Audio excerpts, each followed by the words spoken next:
비교원 광고입니다.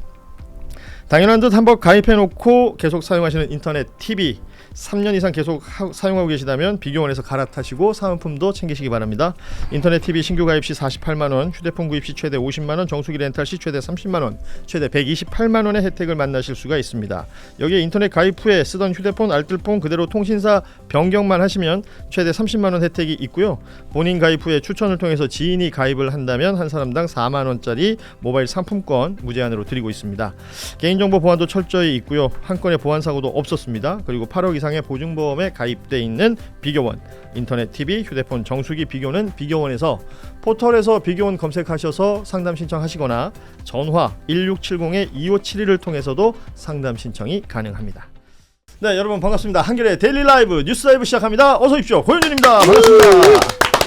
자, 오늘 7월 10일 금요일에 함께합니다. 여러분 너무나 좋아하는 노짱완과 함께합니다. 노영희 변호사 나오셨습니다. 어서 오십시오. 네, 안녕하세요. 장민미 변호사 나오셨습니다. 네, 반갑습니다. 한겨레 20일 김한 기자도 함께합니다. 안녕하세요. 자, 이렇게 노짱완과 함께. 네. 자, 뉴스 본격적으로 들어가기 전에 이제 속보 나온 것들 몇 가지만 좀 정리를 해볼게요. 저는 눈에 제일 띄었던 게 조희대 갑자기 이름이 나오길래 뭔 일 있나 하고 봤더니 시빈님 법원행정처장을 임명했습니다. 지난 그 박영재 처장 이후에 넉 달 동안 공석이었던 자리고 노경필 대법관이 임명이 됐습니다. 뭐 혹시 좀 아는 분이신가요? 아니 그냥 일반적인 거밖에 몰라요. 중도 성향이다. 그런데 이제 행정법 분야의 대가다. 이런 정도. 그다음에 뭐 합리적인 성향이라고 하는데 뭐 다 합리적이시니까 뭐 그건 특별한 건 아닌 것 같고. 사진 좀 보여주실 수 있나요, 우리? 노경필 대법관의 네, 사진. 근데 약간 네. 이제 장애인 인권 보호 쪽, 이제는 차별, 뭐 노동자 근로성 인정 이런 쪽에 좀 더 관심을 많이 가지시는 걸로. 네, 알겠습니다. 그렇군요. 아무튼 이 법원 행정처장 자리에 들어간다는 건 또 조희대 대법원장이 임명을 했다는 건 남아 있는 숙제가 이제 그 대법관 제청 문제가 있는 거잖아요. 그렇죠. 지금 이미 4명의 후보자가 있는데 제청 받은 지 한참 됐는데 임명을 안 하고 있으니까. 그러니까요. 예. 이건 빨리 매듭을 지어야 되는 부분은 맞죠. 이번에 중앙선관위 때문에 이름 계속 거론됐던 노태학 대법관은 없어졌고. 그렇죠. 지금 임기가 어제 끝났죠. 그 대법원에서 그 윤석열 확정 판결했던 이영구 대법관도 이제 날짜 다 9월에 됐다면서요. 나가시죠. 네. 그러면 이게 텅텅 비게 되는 거 아니에요? 그러면 안 되죠. 지금 숫자도 부족한데 그렇게 공석까지 장기화되게 하는 건 안 되기 때문에 법원행정처장이 새로 임명됐다는 건 어쨌든 속도를 내겠다는 신호로 받아들여지는 것 같습니다. 14명이 대법관인데 지금 12명이 되는 거죠. 네. 9월 되면. 빨리 이 대법관 제청 문제부터 풀어야 되고 그리고 조희대 대법원장도 뭐 일 있을 때마다 이름이 거론되긴 하는데 너무 조용해요. 따져야 될 것도 많은데. 요즘에 아무튼 몸을 사린다는. 몸을 사려요. 왜냐하면 내년이 이제 임기 끝이잖아요. 마지막이니까. 그런데 지금 사실은 청와대하고 각을 세웠잖아요. 대법관 제청 문제도 안 사실은, 하면서. 예. 그러니까 약간 이제 버티는 그런 상황이었는데 결과론적으로는 이제 더 이상 하실 수 있는 건 없는 것이다. 예. 이렇게 보여집니다. 그리고 그 많은 분들이 관심을 끌고 있었던 게 이제 배재고등학교 야구 선수들 징계 6개월 관련해서 오늘 학교 측에서 출전 정지, 효력 정지 가처분 신청을 법원에 했더라고요. 네. 이거 스포츠 공정위에서 재심이 신청이 됐는데 또 법원에다가 가처분 신청을 또 했어요. 예, 이거는 좀 불가피한 측면은 있는 것 같아요. 바로 징계 효력은 이미 있는 거고 재심해서 결과가 나올 때까지는 이 효력은 유효하다 한두 달 보니까 걸린다 그러니까. 이게 시간도 걸리니까 저희도 학교 폭력이나 이런 거 하면 이 가처분 길을 빨리 되게 신속하게 열어주더라고요. 이게 학생들 계속 이를테면 입시나 이제 향후 진로랑 굉장히 직결되니까 그 엄중함을 법원도 알거든요. 그래서 잘 좀 풀렸으면 좋겠습니다. 그러니까 우리 김한 기자가 이제 또 자제분이 야구를 하기 때문에 그때 얘기를 해주더라고요. 이게 프로 지명되는 선수들하고 그렇지 않고 대학에 진학하는 선수들하고 다르죠. 이거는 좀 차이가 있는 거죠. 근데 이제 이게 어떻게 작용할지는 모르겠어요. 장은미 변호사님 말씀대로 이게 행정 절차상의 신속한 판단으로 해서 불가피한 측면도 있을 텐데, 근데 법원이 만약에 이걸 기각해 버리면 재심에서 징계를 줄여줄래도 줄여줄 명분이 사실 사라지거든요. 그러니까 이제 많은 사람들이 오늘 비난을 하고 있어요. 사과했는데 왜 이것도 가처분도 내냐? 그러니까 이거 이런 거 다 내려고 빌드업한 거 아니냐? 뭐 이렇게 했는데 저는 뭐 그 판단의 신속성을 구하기 위해서 그런 거라고 뭐 생각한다라고 하면 뭐 양날의 검일 수도 있겠다는 생각은 듭니다. 근데 이제 사람들이 보기에는 안 좋죠. 예. 효력 정지가 언제부터 시작됐느냐가 중요한 건데요. 이제 그 시작되기 직전에 이거를 집행 정지를 받아놔야 사실은 이제 조금 유리하니까. 그러니까 다가오는 또 전국 대회가 있다 보니까 예, 그래서 거기 그럴 뭐 거예요. 출전 여부나 이런 것들이 다 걸려 있는 상황이고요.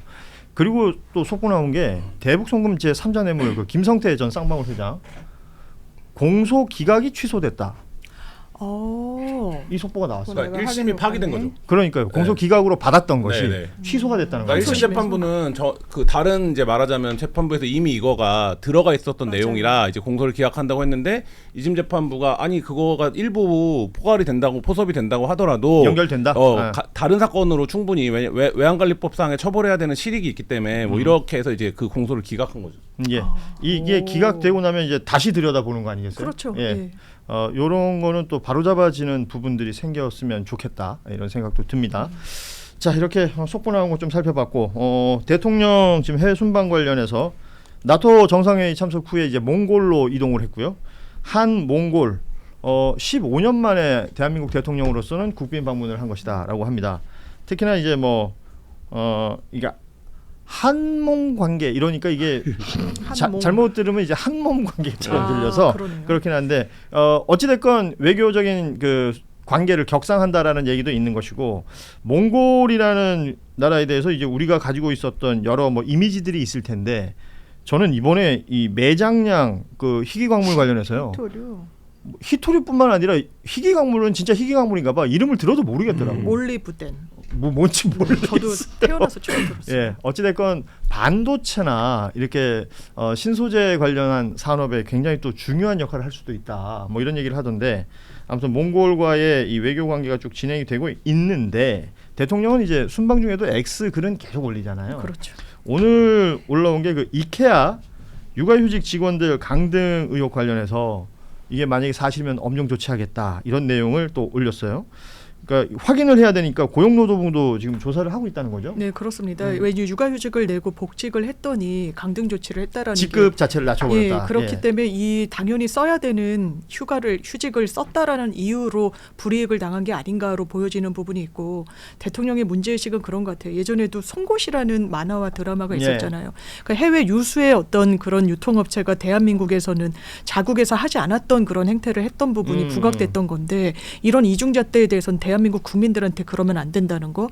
대한민국의 기업들도 해외 갔을 때 우리나라 노동자들과 동일하게 해야 된다는 맞아요. 거. 예, 그렇게 이야기가 나왔습니다. 그러니까 지난번에 조지아에서 우리 그 국민들이 막 감금당하고 이럴 때 너무 무력했잖아 사실은. 무력했죠. 예. 맞아요. 그러니까 이런 것들도 다 신경을 써야 될 부분이고 저는 오늘 그 인상적이었던 게 그 김용범 정책실장이 브리핑을 하면서 했던 내용인데 오는 23일에 부동산 토론회를 대통령이 주재한다라는 겁니다.